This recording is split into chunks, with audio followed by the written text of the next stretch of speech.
నమస్తే. మనుషులు కళ్ళతో చూసింది మాత్రమే నమ్ముతా అంటే చాలా విషయాలు తెలియవు. కళ్ళతో తెలుసుకునే విషయాలు చాలా తక్కువగా ఉంటాయి. కళ్ళ సహాయం లేకుండా తెలుసుకునే విషయాలే చాలా ఎక్కువ ఉంటాయి.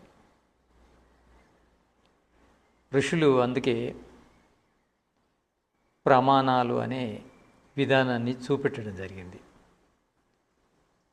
దేని గురించి అయినా తెలుసుకోవాలనుకుంటే 8 రకాల ప్రమాణాల్లో దేని ద్వారానైనా తెలుసుకోవచ్చు.